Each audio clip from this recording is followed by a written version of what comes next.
अब मैं आपको बताता हूं उत्तर प्रदेश में सरकारी मदद से चलने वाले मदरसों के बारे में। इन मदरसों में नौकरी के नाम पर किया गया एक बड़ा फ्रॉड सामने आया है।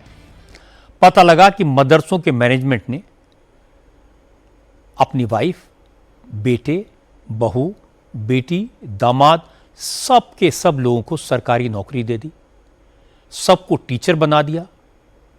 और इस तरह की गड़बड़ एक तो मदरसों में नहीं, बाराबंकी, जौनपुर, बस्ती और कुशीनगर जैसे कई जिलों के मदरसों में हो रही है।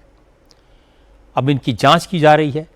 पता लगा कि बड़ी चालाकी से नियमों को तोड़ा गया।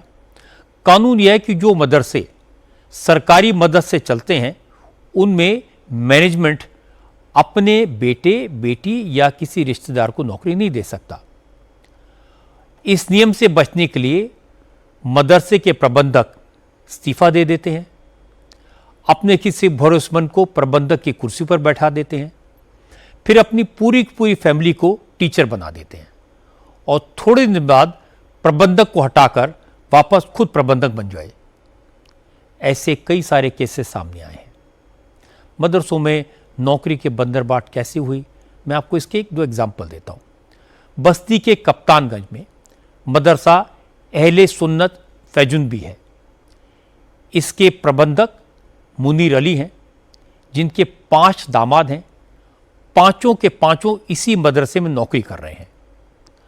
अपने दामादों को नौकरी पर लगाने के लिए मदरसा प्रबंधक मुनीर अली ने 2008 में प्रबंधक के पद से इस्तीफा दे दिया, अपनी जगह मोहम्मद अली को प्रबंधक बना दिया। 2008 से लेकर 2010 तक वैकेंसी निकली, जिसमें मुनीर अली के 5 दामादों की अपॉइंटमेंट हो गई। जैसे ही हाजी अली के दामादों को नौकरी मिल गई, मोहम्मद अली ने प्रबंधक पद छोड़ दिया और मुनीर अली वापस इस पद पर जा बैठे।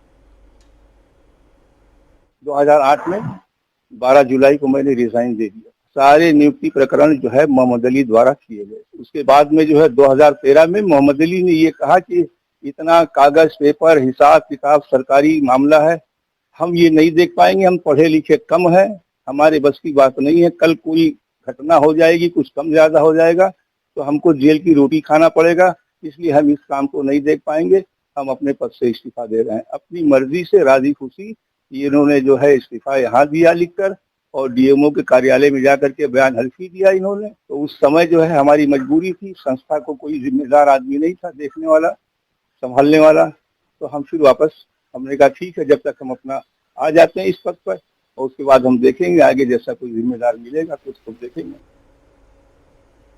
इस तरह का फर्जी काम कई जिलों में हुआ।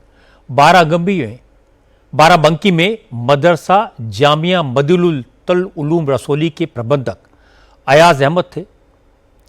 जैसे ही वैकेंसी निकली, उन्होंने प्रबंधक का पद छोड़ दिया, अपनी जगह अपने चाचा इसरार अहमद को प्रबंधक बना दिया। अयाज अहमद की बेगम ज़ेबा बानो और साले मोहम्मद शब्बीर टीचर बन गए। नौकरी लगने के बाद इसरार अहमद ने प्रबंधक का पद छोड़ दिया और अयाज अहमद फिर से इस कुर्सी पर जा बैठे। जौनपुर के मछली शहर में मदरसा रियाजुल उलूम है। इसमें बकरीदू खान उर्फ इमरान प्रबंधक थे। उनकी वाइफ मजहबी बेगम को मदरसे में प्रिंसिपल बनाया गया। 2 बेटे फैजान अहमद और रिजवान अहमद को टीचर अपॉइंट कर दिया गया। तीनों की ज्वाइनिंग एक ही दिन हुई।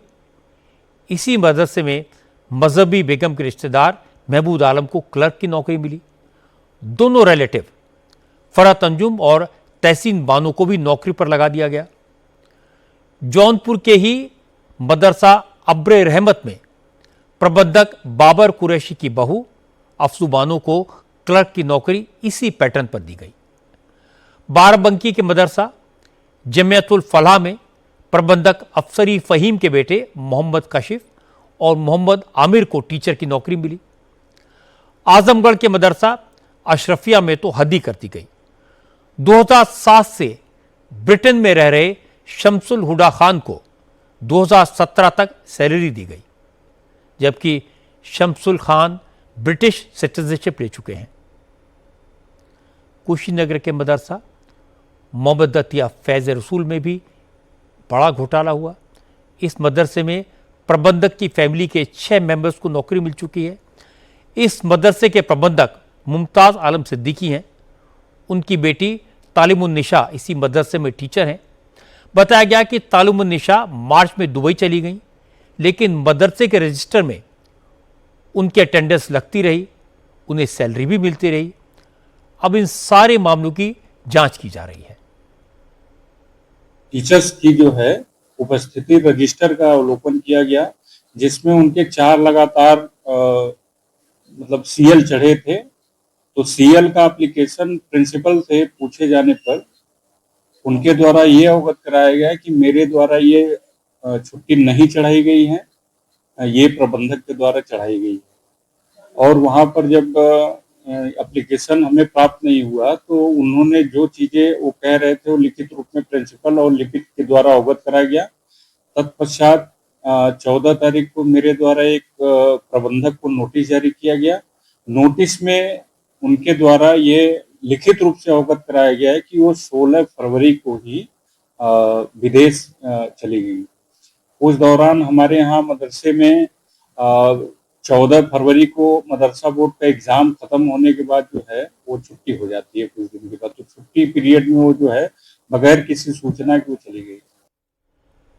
नौकरी का घोटाला सामने आने के बाद अब सरकार एक्शन में आ गई है। यूपी के अल्पसंख्यक कल्याण मंत्री ओपी राजभर ने कहा मदरसे गड़बड़ियों का अड्डा बन गए हैं, लेकिन अब ये सब नहीं चलेगा, किसी दोषी को बख्शा नहीं जाएगा। मदरसे बने हैं शिक्षा देने के लिए। मदरसों में जैसे अभी आपने देखा कि इलाहाबाद में, प्रयागराज में मदरसे में नोट छापी जा रही थी। आपने देखा कुशीनगर मदरसे में नोट छापी जा रही थी। तो मदरसे बहराइच में खोल करके विदेशी ताकतों को वहाँ जो होटल बना करके उनको ठहराया जा रहा है, ये काम मदरसे में नहीं होना चाहिए ना। और मदरसे में अगर घोटाले हुए हैं तो उसकी जांच हो रही है, जो दोषी पाया जाएगा उसके खिलाफ कार्रवाई होगी। मदरसे के लिए मिलने वाले सरकारी पैसे का इस्तेमाल अपनी फैमिली के लिए पूरी साजिश के साथ, पूरी प्लानिंग के साथ सोच समझ कर किया गया। टीचर्स की तनख्वाह ऐसे लोगों को दी गई जो पढ़ाते ही नहीं थे। ये भी एक पैटर्न है। ये मदरसे में पढ़ने वाले छात्रों के साथ जुल्म है, अन्याय है। सारे मदरसे ऐसे नहीं होते, लेकिन जहां भी इस तरह की गड़बड़ हुई है उसके खिलाफ एक्शन तो होना ही चाहिए।